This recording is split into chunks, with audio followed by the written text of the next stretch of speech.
اعوذ باللہ من الشیطان الرجیم بسم اللہ الرحمن الرحیم. ہمارے کچھ قواعد ہوتے ہیں، کچھ اصطلاحات ہوتی ہیں جس کے یاد کرنے کے بعد قرآن پاک آسان ہو جاتا ہے. یہی وجہ ہے کہ تھوڑے وقت میں قرآن پاک پڑھاتے ہیں، ورنہ اس کے لیے تو بہت وقت چاہیے. لیکن الحمدللہ یہ چند دنوں کے محنت سے اللہ دروازہ کھول دیتا ہے. بیٹے یہ چابیاں ہیں، ایک ایک چابی لگاؤ گے ایک دروازہ کھلے گا. اس لیے کچھ اصلاحات پہلے دکھائے جائیں گے، یاد بھی کیا جائے گا، اور اصلاحات کے بعد پھر خلاصے وہ ساتھ ساتھ چلیں گے کہ ہر صورت کا صورت کے ساتھ تعلق کیا ہے، اور اس صورت کے اندر کون کون سے مضامین آ رہے ہیں اور کہاں سے کہاں تک ہے، یہ سب آ جائے گا انشاءاللہ. پھر وہ آپ کے لیے بہت آسانی ہو جائے گی. اس لیے آپ دیکھیں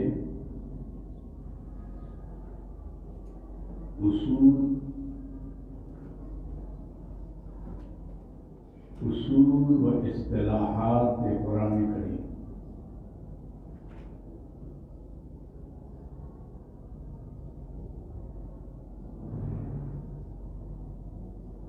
اصول و اصطلاحات کے ساتھ اصطلاحات قرآن کریم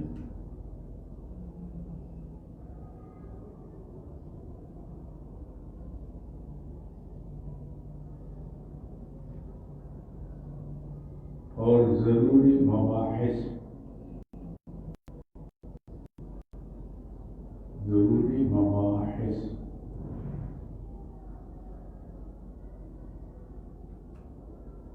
یہ ہو. اب آپ لکھیں گے بحث نمبر 1، بحث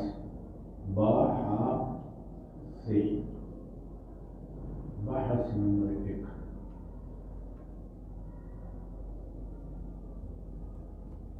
وحی کے بارے میں.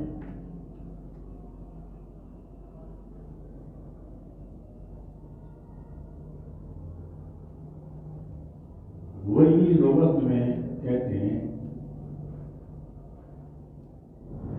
الاشارۃ السریعہ، الاشارۃ السریعہ یعنی واضح اشارہ.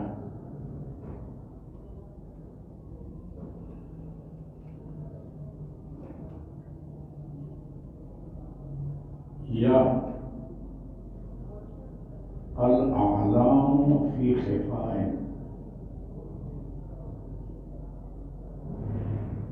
الاعلام فی خفاء یعنی خفیہ طور سے بات بتانی.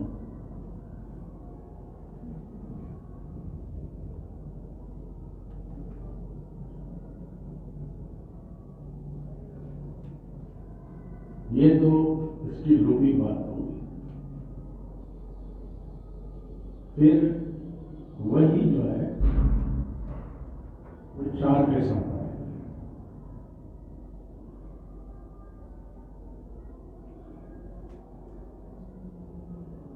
نمبر 1 فطری، رایا فطری. نمبر 2 ایجادی،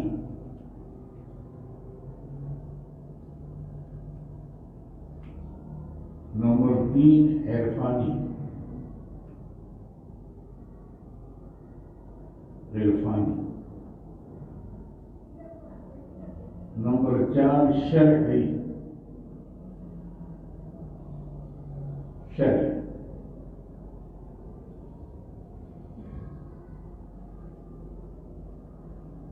وہی فطری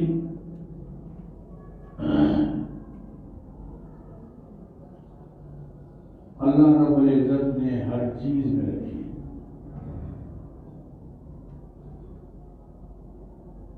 اللہ کی پوری مخلوق میں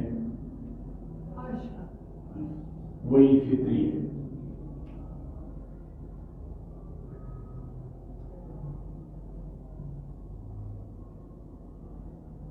جیسے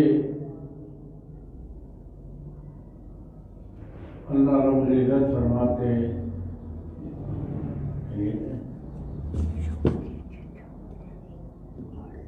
کیسے آئے پانی ہے. ہاں یہ پانی ہے میرے لیے. میں بہت عرصہ پہلے گیا ہے. میرا بیٹا بھی قاری ہے. اچھا تو یہ پانی شوق شفقت ہے میری بیوی کو پالے ہوا ہے. خود شوق شفقت کی خود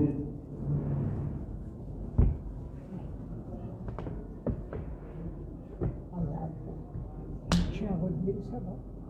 میں آپ کو بتاؤں بہت عرصے پہلے بھی ہمارے یہاں رشتے دار رہتے تھے. میں آتا رہتا تھا. اللہ عمر دراز بھی بخشے. مجھے آپ سے مل کے بہت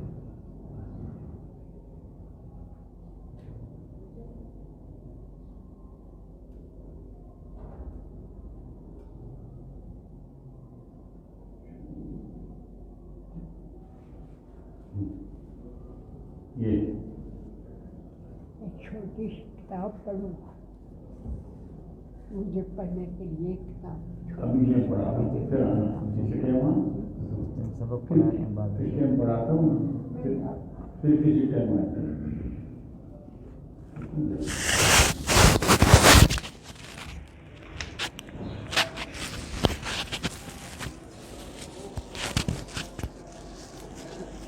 بہت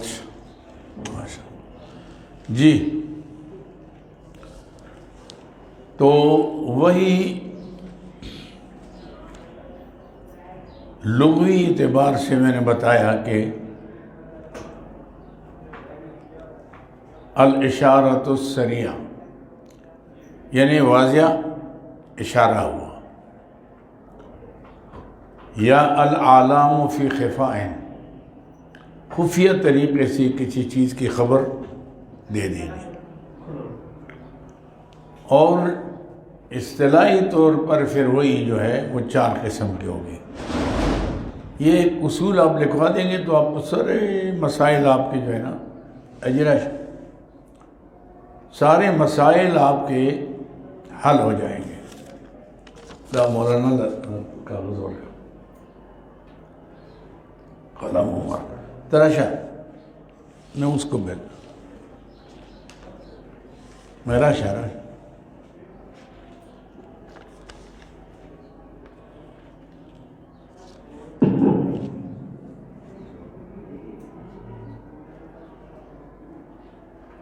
جی.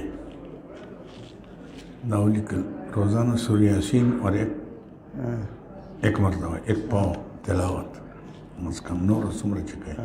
درود پاک 100 مرتبہ، استغفار 100 مرتبہ، تیسرا کلمہ 100 مرتبہ، کلمہ طیبہ 500 مرتبہ. روزانہ صبح یا عشاء کی نماز کے بعد زبان تالو سے لگا کرنا، آنکھیں بند کر کے تصور سر ہوا ہے کہ حضور روز مبارک کے انوار راضی زماڑا بانے لگے زماڑا ہوئے چا اللہ اللہ اللہ بس اٹولو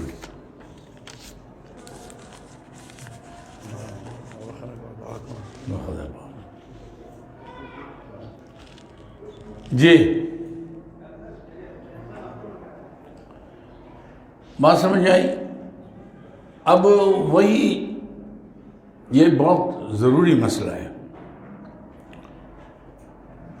آپ یہ کہتے ہیں کہ وہی جو ہے یہ نبی پر آتی ہے. لیکن اللہ جو فرماتے وَأَوْحَى رَبُّكَ إِلَى النَّحْلِ أَنِ اتَّخِذِي مِنَ الْجِبَالِ بُيُوتًا وَمِنَ الشَّجَرِ وَمَا يَعْرِشُونَ. تو پھر تو مکھیوں پر، شہد کی مکھیوں پر نہیں آتی. آپ جو کہتے ہیں کہ جی وہی انبیاء علیہ السلام پر آتی ہے، تو جب تک یہ تقسیم آپ کے ذہن میں نہ ہونا تو آپ نہیں سمجھ سکتے. تو اس اعتبار سے جس طرح وَأَوْحَيْنَا إِلَىٰ أُمِّ مُوسَىٰ، آپ کا عقیدہ یہ ہے کہ عورتوں میں کوئی نبیہ نہیں آئی، لیکن ادھر اللہ تعالیٰ فرماتے کہ وَأَوْحَيْنَا إِلَىٰ أُمِّ مُوسَىٰ. تو اب یہاں اشکال پیدا ہوگا آپ کو. وہ سارے اشکالات ختم ہو جائیں گے اگر یہ اصول سمجھ لیں کہ وہی شرعی طور پر پھر 4 قسم پر ہوگی. ایک فطری، ہر چیز کی فطرت میں اللہ تعالیٰ نے رکھا ہے، اور کہ وہ اللہ کی تعریف کرتے ہیں، اللہ کا حکم مانتے ہیں. جیسے اللہ نے مکھیوں کا حکم دیا، ایک نظام ہے اللہ تعالیٰ کا. وَأَوْحَى رَبُّكَ إِلَى النَّخْلِ أَنِ اتَّخِذِي مِنَ الْجِبَالِ بُيُوتًا وَمِنَ الشَّجَرِ وَمِمَّا يَعْرِشُونَ. دیکھا، اللہ نے اس کو حکم دیا کہ آپ پہاڑوں سے اپنے لیے جگہ بنائیں، وہ بڑے بڑے چھتوں کے ساتھ آپ اپنے لیے گھر بنائیں. ثُمَّ كُلِي مِن كُلِّ الثَّمَرَاتِ، پھر گندی چیز نہیں کھانی، بہت خوب پاک چیزیں پھلوں سے کھائے، پھل پھول پھل. پھر یوں بھی نہیں جانا آپ نے، کیونکہ تاکہ گندگی کی آمیزش نہ ہو. ثُمَّ فَاسْلُكِي سُبُلَ رَبِّكِ ذُلَلًا. یوں مکھی آتی ہے نا، چوستی ہے، پھر یوں اڑتی ہے، اوپر جا کر یوں چلتی ہے. فَاسْلُكِي سُبُلَ رَبِّكِ ذُلَلًا. کیوں؟ اللہ نے تیرے اندر ایک چیز رکھی ہے، فِيهِ شِفَاءٌ لِلنَّاسِ، جس کے لوگوں کی کیا ہے؟ شفا ہے. اگر گندگی مل جائے گی تو شفا کہاں ہوگی؟ ایسے میں نہیں. اب یہ ہے وہی، اس وہی کو کیا کہیں گے؟ فطری. وہی فطری ہوگی. جس طرح اللہ فرماتے تُسَبِّحُ لَهُ السَّمَاوَاتُ السَّبْعُ وَالْأَرْضُ وَمَنْ فِيهِنَّ وَإِن مِّن شَيْءٍ إِلَّا يُسَبِّحُ بِحَمْدِهِ. ہر چیز اللہ کی تعریف. تو کیسے کوئی جبرائیل السلام ہے ان کے پاس؟ وہ فطرت میں اللہ نے رکھی ہے ہر چیز کی، جانور بھی اللہ کو، درخت بھی. ہاں جی وَالنَّجْمُ وَالشَّجَرُ يَسْجُدَانِ. ہاں دیکھا نا، وَالنَّجْمُ، یہ پودے بھی درخت بھی اللہ کو سجدہ کرتے ہیں. حاضر میں نہیں، ہر چیز اللہ کی تعریف کرتی ہے. كُلٌّ قَدْ عَلِمَ صَلَاتُ وَتَسْبِيحُ. یہ اللہ کو پتہ ہے کیسی نماز پڑھتے ہیں، لیکن نماز پڑھتے ہیں، درخت بھی پڑھ رہے ہیں، پرندے بھی پڑھ رہے ہیں، جانور بھی پڑھ رہے ہیں.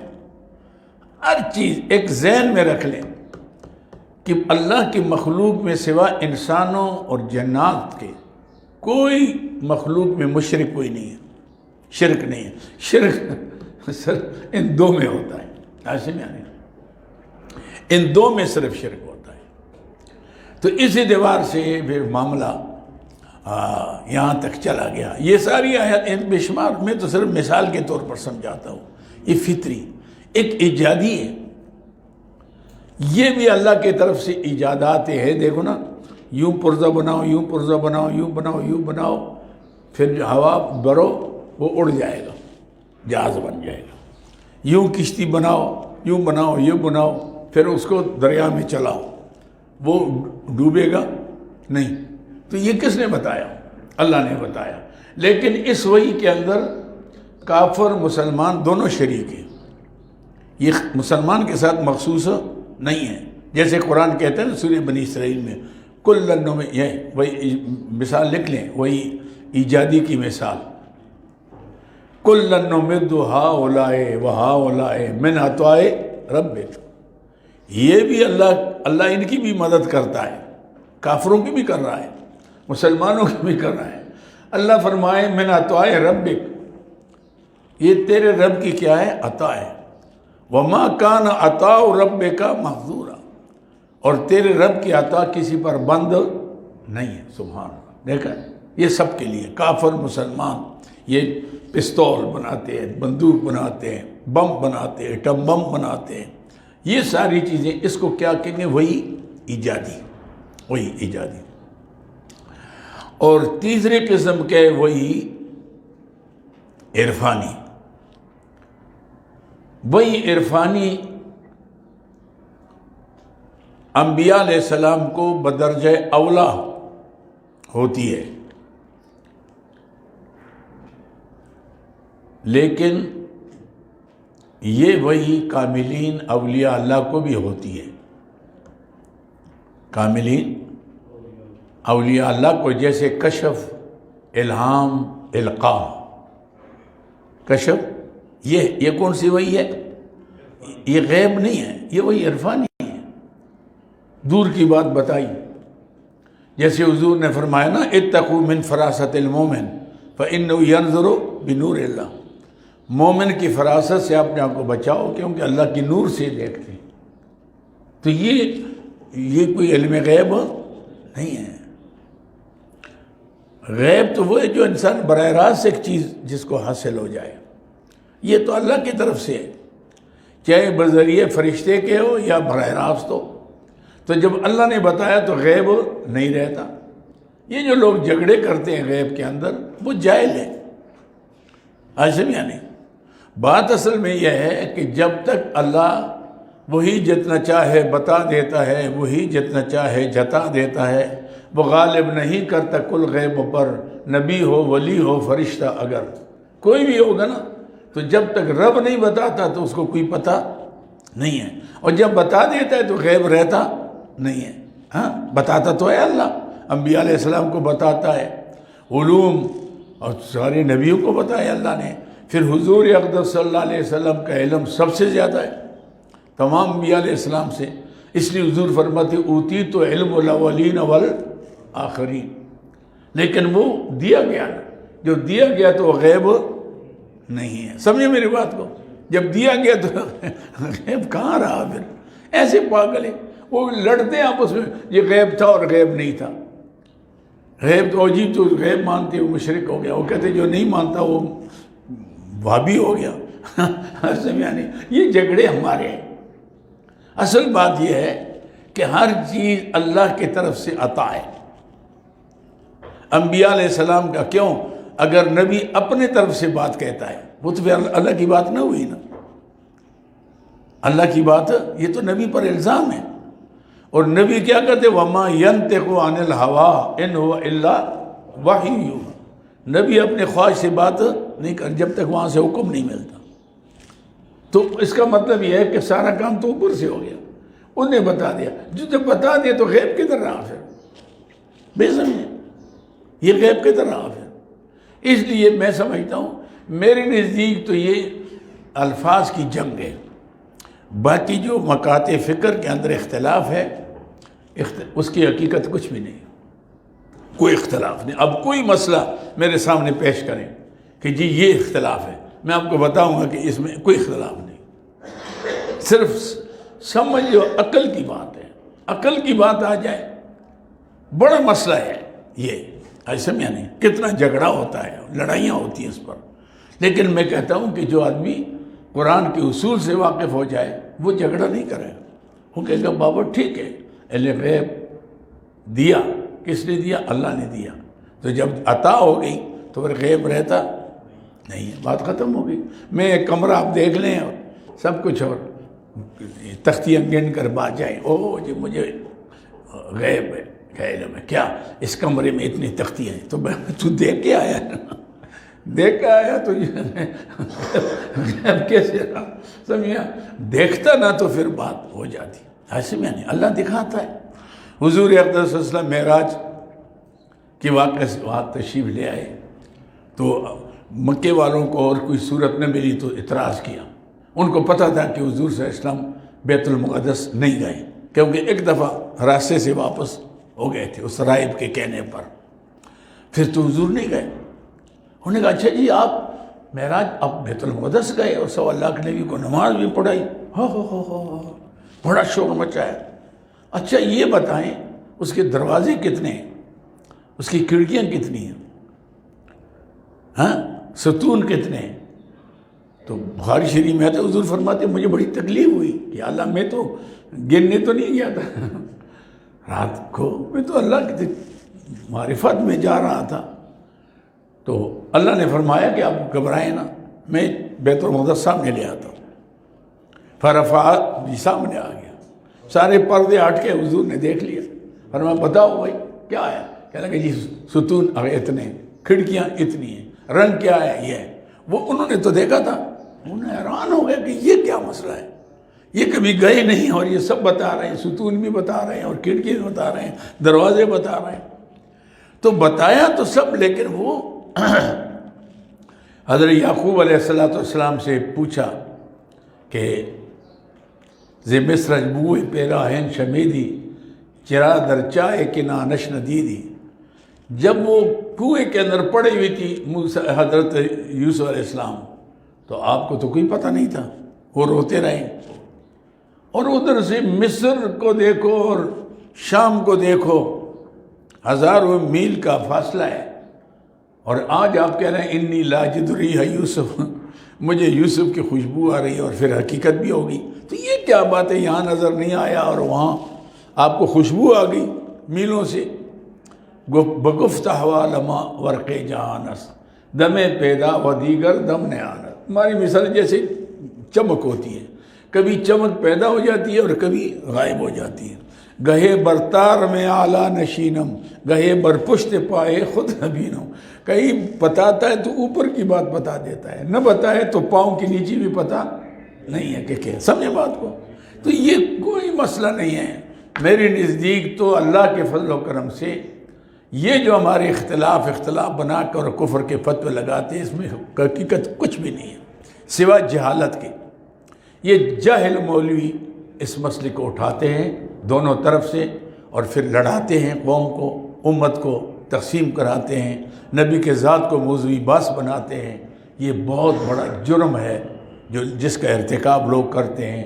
بڑا جرم یہ ہے کہ آپس میں لڑائیاں، نبی کے ذات کو موضوعی بحث بنانا، اور پھر نبی کے علم کو تولنا، ناپنا، ایسے میں نہیں۔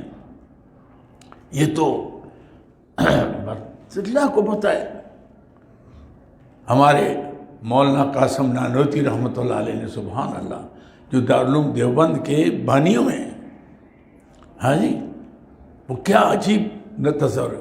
سب سے پہلے مشیت کے انوار سے نقش روئے محمد بنایا گیا، پھر اسی نقش سے مانگ کر روشنی بزم کونوں مکان کو سجایا گیا۔ وہ محمد بھی احمد بھی محمود بھی، وہ محمد بھی احمد بھی محمود بھی، اور آگے بڑا عجیب ہے۔ ہاں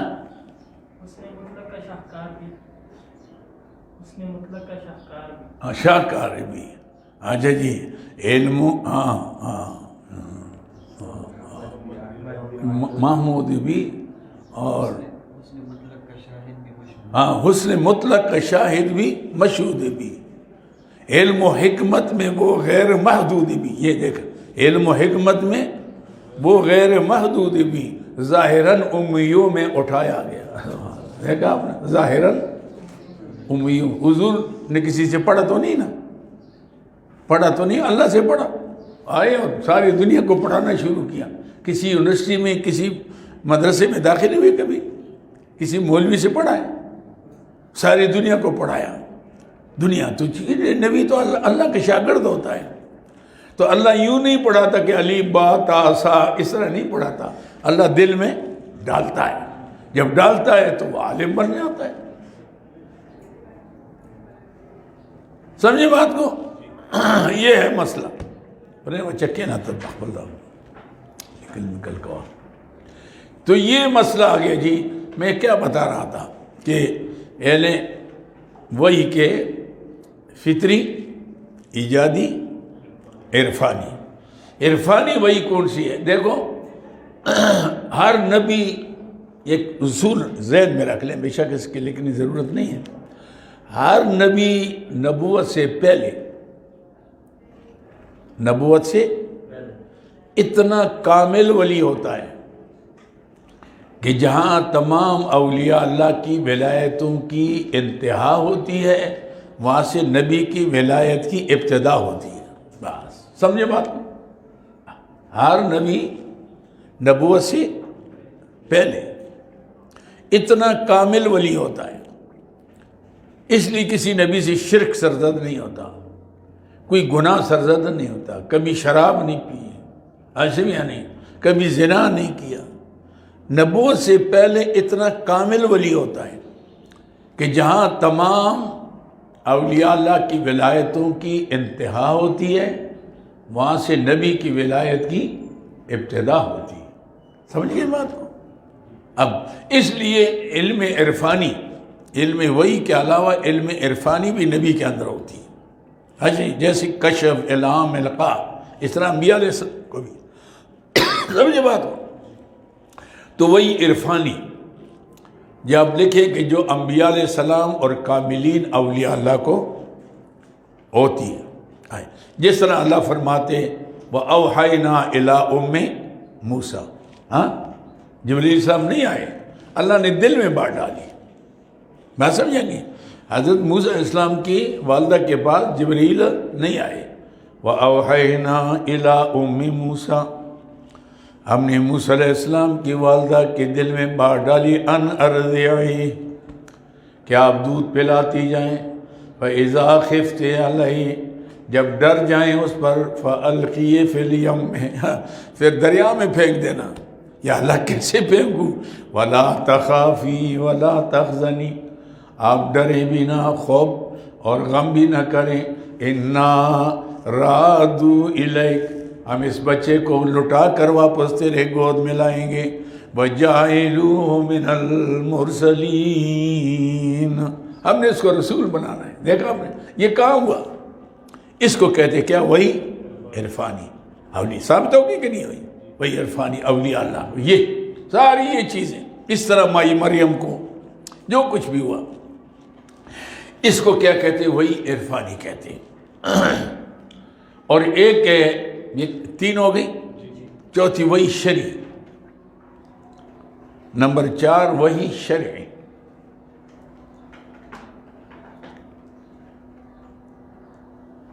یہ صرف انبیاء علیہ السلام سے مختص ہے.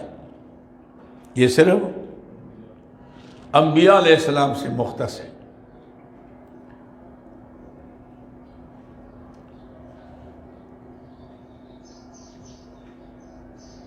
جو امت کے لیے حجت ہے، امت کے لیے حجت ہے. پھر وہی شرعی 2 قسم پر ہے.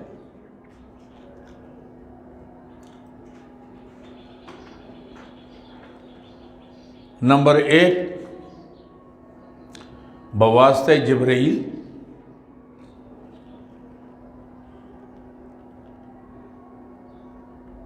جیسے قرآن پاک، اس کو وہی جلی بھی کہتے ہیں، وہی جلی بھی کہتے ہیں، وہی مطلوع بھی کہتے ہیں.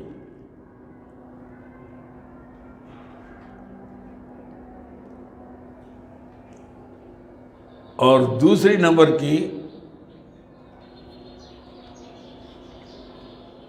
بلا واسطہ، بلا واسطہ، جیسے حدیث پاک. اب حدیث پاک جو ہے نا، اللہ نے براہ راست رسول اللہ صلی اللہ علیہ وسلم پر القاء کیا کہ اس آیت کا مطلب یہ، اس آیت کا مطلب یہ ہے. قرآن پاک کی تشریح تفسیر بلا، یہ تو کہ نا بالواسطہ، اور دوسرا بلا واسطہ. بالواسطہ جو ہے اس کو وہی جلی اور بلا واسطہ جو ہے اس کو وہی خفی کہتے ہیں۔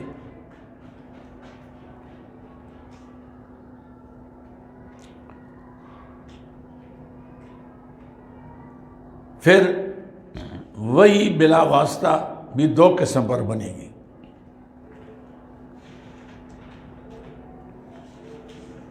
فی النوم نمبر 1 فی النوم، نمبر 2 فی الیقظہ، کبھی نیند میں کبھی جاگتے ہوئے۔ جیسے معراج کی رات میں فی الیقظہ تھا، جیسے معراج کی رات میں ثم دنا فتدلى فكان قاب قوسين او ادنى فاوحى الى عبده ما جبریل تو نیچے رہ گئے، جبریل تو سدرۃ المنتہا پر رہ گئے، اوپر اللہ تعالیٰ نے پھر بتایا فاوحى الى عبده ما، جو وہی اللہ نے کیے، جو احکام دیے، نماز ازہر یہ اور فلاں، وہاں جبریل کہاں تھے؟ براہ راست اللہ تعالیٰ نے اپنے نبی کو بتایا۔ سمجھے بات کو؟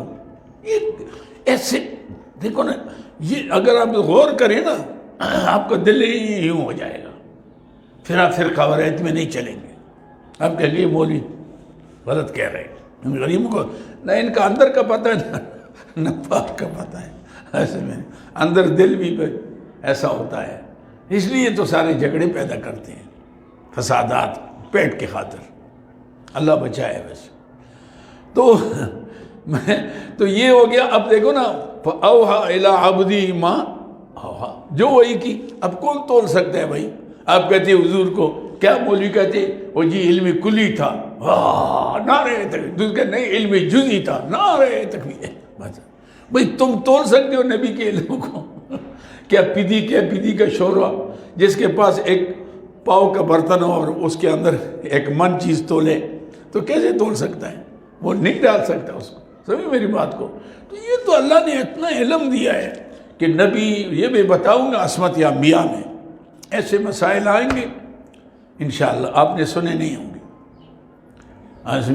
تو یہ تو آپ دیکھیں گے اللہ تعالیٰ کا نے جو نبی کا علم کا مسئلہ، اور پھر نبی کا علم کامل، کیونکہ براہ راست اللہ کے شاگرد، اس لیے نبی کا علم یقینی، ہمارا علم تو ظنی ہے، نبی کا یقینی علم ہے، کیونکہ ڈائریکٹ اللہ کے شاگرد ہیں، اللہ تعالیٰ سے پڑھا ہے۔ اللہ سبحان اللہ، اس سے بڑی شان کیا ہو سکتی ہے کسی کی؟ میرا کچھ آپ لوگ فخر کرتے ہیں میں شاہ صاحب کا شاگرد ہوں، جی میں نے پڑھا ہے، کئی ہم سے ملے 20 سال کے بعد، اس دن آپ نے دیکھا نا، اور جی آپ نے میرا آپ سے دورہ پڑھا تھا فلاں سن کے اندر، پتہ نہیں کس سن میں، 50 سال پہ بتا رہا تھا، بوڑھی مولوی ہے، کہا گیا میرے پاس یہاں غریب کے دانت بھی ٹوٹی ہوئی تھی، مولانا امین صاحب، وہ آج کل بہت بڑے تنظیم کا جرنیل ہے، تو استاد جی، میں نے کہا استاد جی کیسے کہتے ہیں؟ وہ جی میں نے مری میں آپ سے دورہ پڑا تھا۔ اللہ اکبر، میں نے کہا تو چل نہیں سکتا۔ تو ایسے ہیں۔ تو بہرحال میرے کہنے کا مقصد یہ ہے کہ یہ ایک آدمی اگر وہ انصاف سے سوچے، تعصب کی جو اینکیں ہیں نا اتار دیں، اور پارٹی کی، اب میں تو کہتا ہوں یہ لوگ، کوئی خبر پرست ہوتا ہے، کوئی پارٹی پرست ہوتا ہے، کوئی بت پرست ہوتا ہے، یہ پرست ہے بھائی، پارٹی کے لیے کام کرتے ہیں بھائی، پارٹی کے لیے نہ کرو، اللہ کے رسول کے لیے کام کرو۔ پارٹی کیا شے ہے؟ آج ہے کل نہیں ہے، بگڑ بھی سکتی ہے، غلط بھی ہو سکتی ہے۔ آپ صرف ایک پارٹی کے نہیں، جو پارٹی والا کہے تو یہ ٹھیک ہے باقی سب غلط ہے، وہ کہتے ہیں ہماری پارٹی والے جو کہتے ہیں وہ ٹھیک ہے باقی سب غلط ہے۔ تو یہ جھگڑا اس لیے کہ ہم خدا پرست نہیں ہیں۔ آپ خدا پرست بنیں، آپ پر اللہ تعالیٰ سارے دروازے کھول دے گا۔ افمن شرح اللہ صدرہ للاسلام فهو علی نور من ربہ، جس کا سینہ اللہ اسلام کے لیے کھول دیتا ہے، یا اللہ میں اسلام سمجھنا چاہتا ہوں، اللہ اس کو روشنی دے دیتا ہے، پھر وہ خود سوچتا ہے، اللہ اس کے دل میں ڈالتا ہے، القاء ہے یہ ہر ایک کو ڈالتا ہے اللہ تعالیٰ، ایسے یا نہیں؟ یہ القاء و کشف الہام یہ حق راستے ہیں۔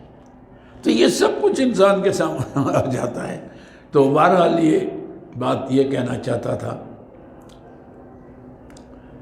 کہ علم شرعی دو قسم کی ہوگی. شرعی ہے جو نبی کے ساتھ مختص ہے، وہ بھی دو حاصل میں بالواسطہ یا بلا واسطہ. پھر بلا واسطہ جو ہے وہ دو قسم کی ہوگی،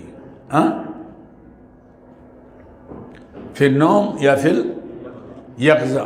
اب نیند کے اندر بھی یقظہ تو معراج ہوگی.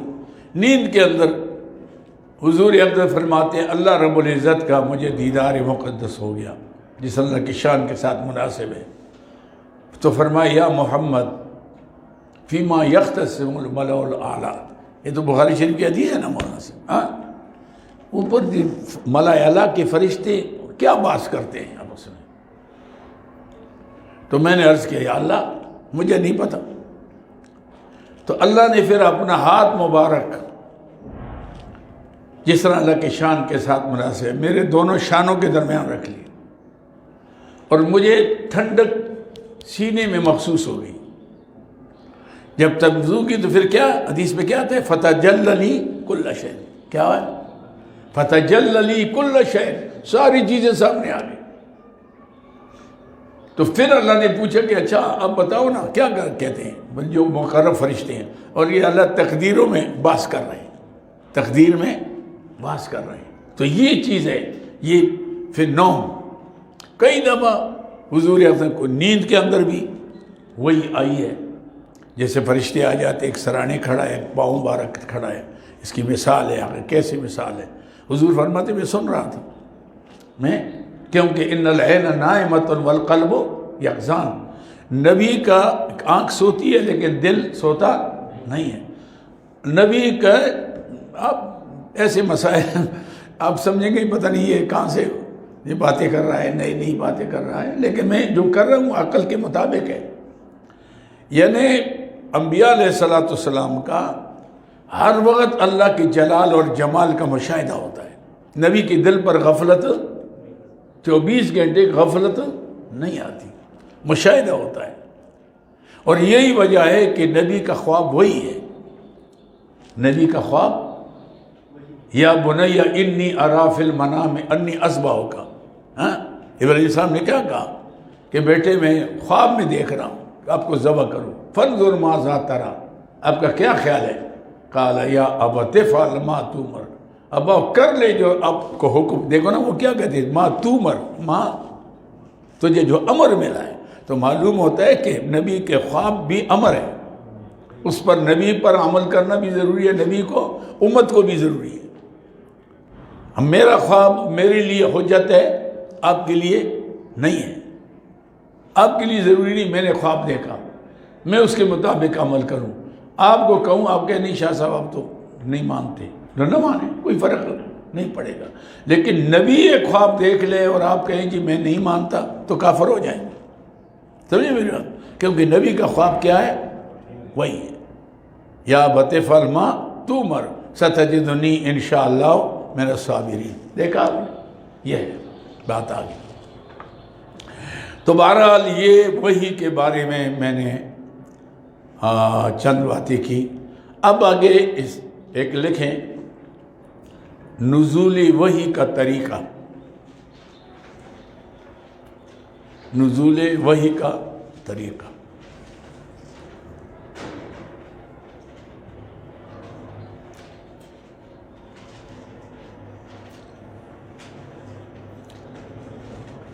وحی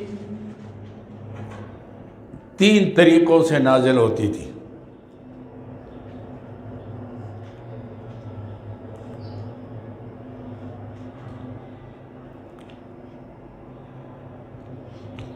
نمبر 1 تسلسلی، سواد ہے دونوں جگہ میں، تسلسلی.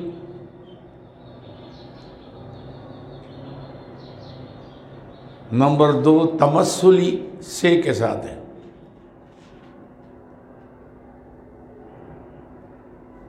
نمبر 3 روعی، را واو عین یا، روعی.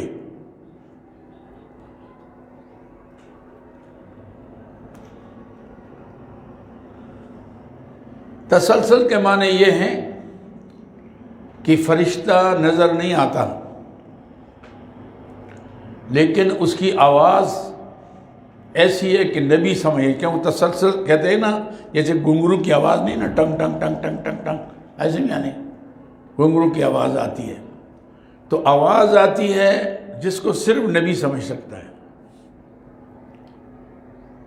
لیکن ان کی وجود نظر نہیں آتا. تمثل کے معنی یہ ہیں کہ کوئی اللہ کی جبرائیل یا امین کسی انسان کی شکل میں آ جاتے تھے، کسی انسان کے شکل میں آ جاتے تھے.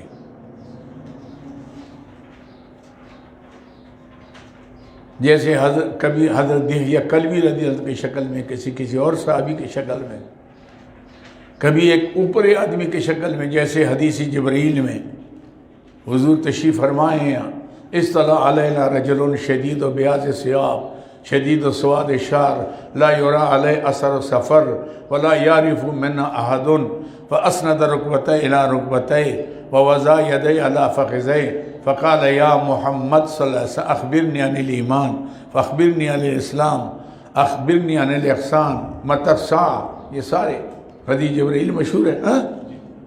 تو وہاں جبرائیل شکل میں آ جاتے تھے. تو یہ ہو جاتی تمثلی. روئی کے معنی کیا ہے کہ براہ راست اللہ کے نبی فرشتے کے ذریعے سے وہی نبی کے دل پر القاء کرتا ہے، جو سب سے مشکل طریقہ. حضور فرماتے ہیں وہ اشد علیہ، یہ میرے اوپر طریقہ مشکل تھا، جو براہ راست نبی اتصال کر کے اور دل مبارک پر اتارے. جس طرح اللہ فرماتے ہیں نا، من کان عدو جبریل فإنه نزله على قلبك بإذن اللہ. دیکھا آپ نے حالات، یہ ہے، اس کو کہتے ہیں روح. جو جبریل کا دشمن ہے، اللہ تعالیٰ نے تو جبریل کے ذریعے فإنه نزله، جبریل اتارتا ہے، یہ وہی آپ کے دل مبارک پر اللہ کے حکم سے. جبریل کا اس کے اندر کوئی مداخلت نہیں، کوئی کمی بیشی نہیں ہے. میرا حکم ہوتا ہے براہ راست نبی کے دل پر آ گیا. سمجھے میری بات کو؟ تو یہ ہو گیا جناب علی نبی کے وحی کا. پہلے بات میں نے کیا بتائی، وحی کا لغوی اصطلاحی معنی، اور پھر نبی وحی جو ہے اس کی تقسیم، پھر وحی کی نزول کا طریقہ. عزم یعنی اب یہ ساری چیزیں آپ کے سامنے آ گئیں.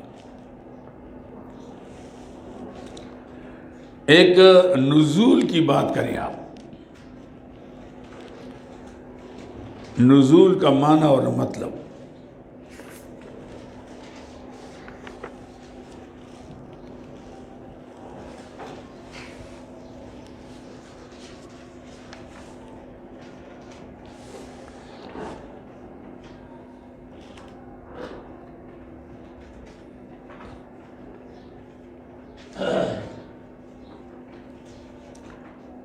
یعنی نزول قرآن، یوں کر لیں، نزول قرآن.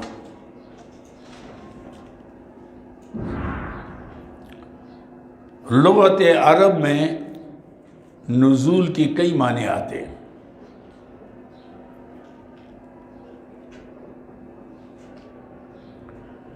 نمبر ایک، کسی جسم کا مکان میں ٹھہرنا.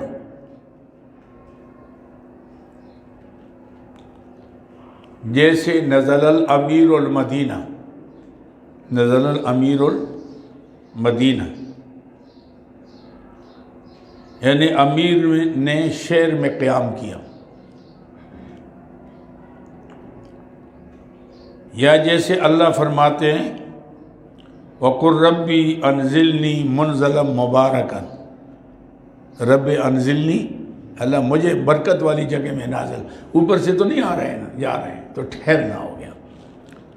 رب انزلنی منزلا مبارکن، اے اللہ مجھے برکت والے جگہ میں ٹھہرا دے. نمبر دو، کسی جسم کا اوپر سے آنا، اوپر سے، اس کو بھی نزول کہتے ہیں. جیسا کہ اللہ رب العزت کا ارشاد ہے وَنَزَّلْنَا مِنَ السَّمَاءِ مَاءً مُبَارَكًا، ماء مبارکن،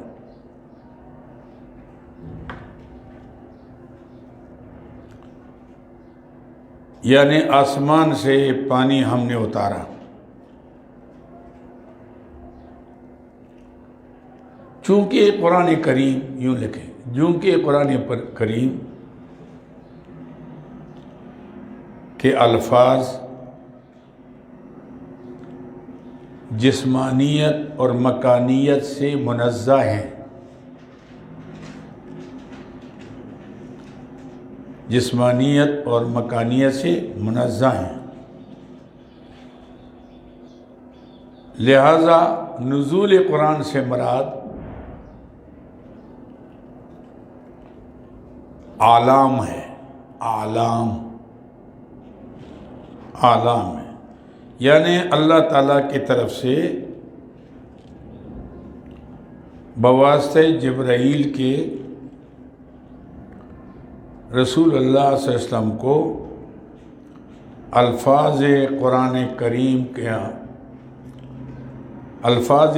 کریم کے بتلانے کا نام نزول قرآن ہے۔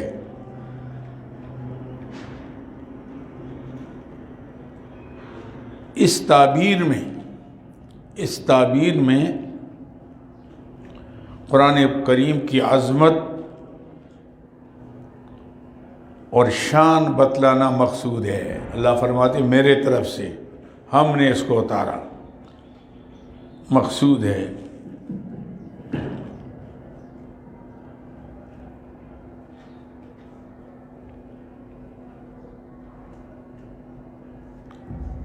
کہ انسان کے پاس ایک بلند مقام کی چیز آئی، یا تو اس اعتبار سے، ایسے میں نہیں کہ اس کی عظمت بتانی ہے، اچھا، یا قرآن پاک پر نزول کا اطلاق لانے والے فرشتے یعنی جبرائیل امین کے اعتبار سے ہے۔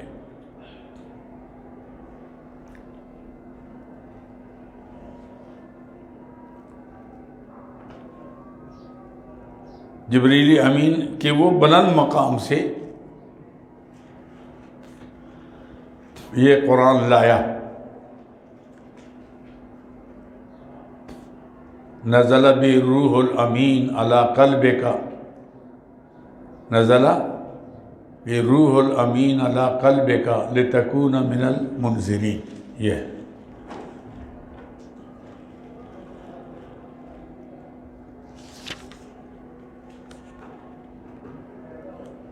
تیسرا معنی نزول کا یہ بھی ہے، نمبر 3 کر لیں،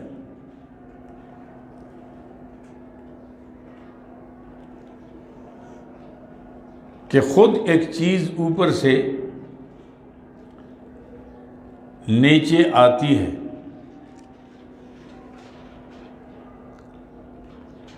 لیکن اس کے اسباب عالم بالا سے متعلق ہوں۔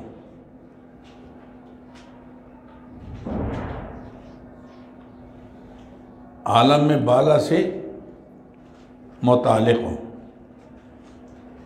خواہ ارادہ الہی سے ہو یا تاثیرات آسمانوں سے ہو۔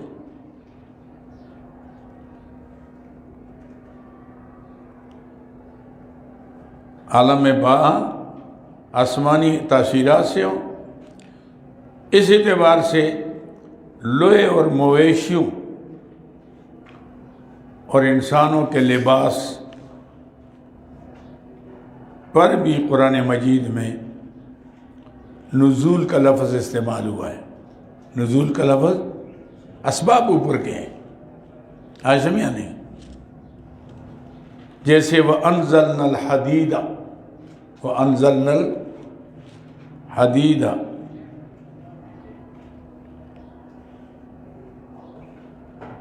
یا وَأَنزَلَ لَكُم مِّنَ الْأَنْعَامِ ثَمَانِيَةَ أَزْوَاجٍ وَأَنزَلَ لَكُم مِّنَ الْأَنْعَامِ ثَمَانِيَةَ أَزْوَاجٍ۔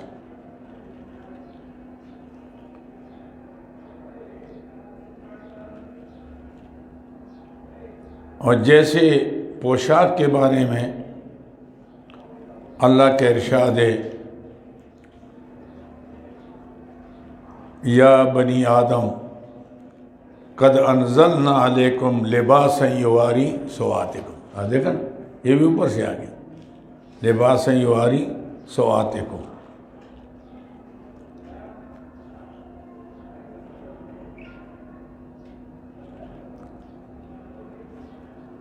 اللہ اکبر۔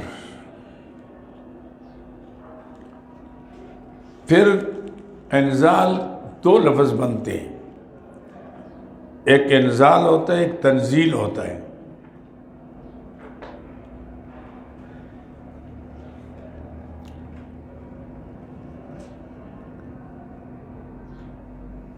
تنزیل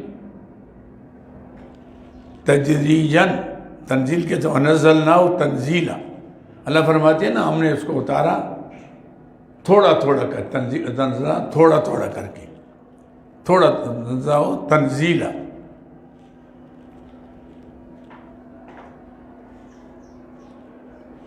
یعنی تدریجاً اتارنے کو کہتے ہیں۔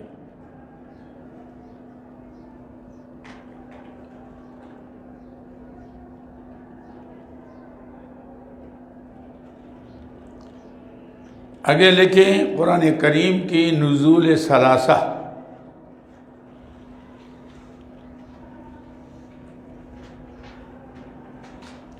قرآن کیسے آیا؟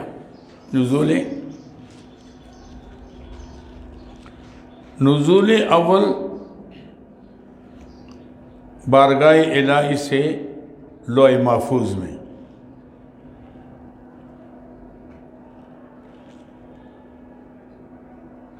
لوح محفوظ، جیسے اللہ رب کا ارشاد ہے بل هو قرآن مجید فی لوح محفوظ۔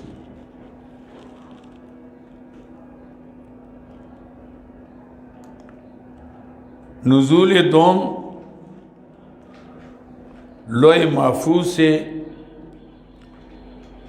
سمائی دنیا میں بیت العزت میں،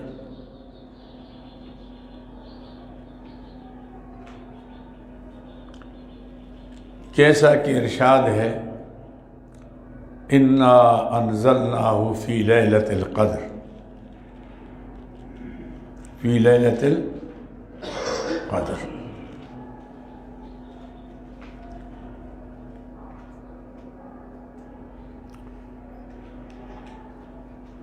یا انا انزلناہ فی لیلۃ مبارکہ۔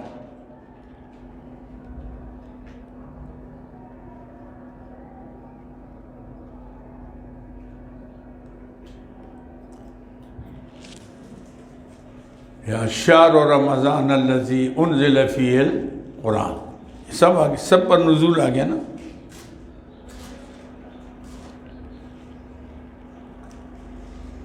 یہ تو ایک بارگی تھا مسئلہ۔ اگر جو قرآن پاک دنیا کی طرف آیا، اس میں اللہ فرماتے وَقُرْآنًا فَرَّقْنَاهُ، وَقُرْآنًا فَرَّقْنَاهُ لِتَقْرَأُهُ عَلَى النَّاسِ،